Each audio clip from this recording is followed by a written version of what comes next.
മാഷെ ഇതാരാ? ഞാൻ ഇപ്പൊ വിചാരിച്ചതേ ഉള്ളൂ, ടീച്ചറെ മാത്രം കണ്ടില്ലല്ലോ എന്ന്. അങ്ങനെ വിചാരിക്കാൻ ഞാൻ എന്താ കൊടപ്പനക്കുന്നിലെ ദേവിയാ?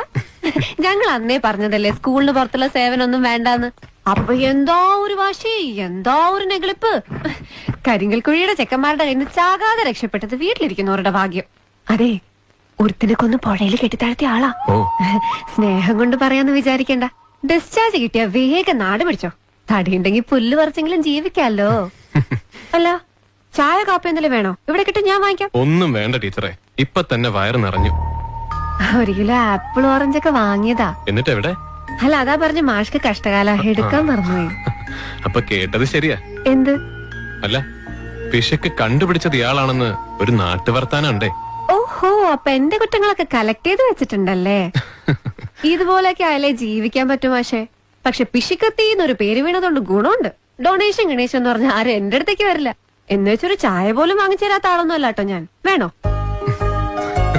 എനിക്കൊന്നും വേണ്ടേ എന്റെ കൊടപ്പനക്കുന്ന് ദേവിയെ. അപ്പൊ ഞാൻ ഇറങ്ങാം. മാഷിന്റെ അത്ര പ്രായമൊന്നുമില്ലെങ്കിലും ഉള്ള ലോകപരിചയം വെച്ച് പറയാം. ചുവരുണ്ടെങ്കിലേ ചിത്രം വരയ്ക്കാൻ പറ്റൂ, കൈ ഉണ്ടെങ്കിലേ ശമ്പളം വാങ്ങിക്കാൻ പറ്റൂ. ചന്തു,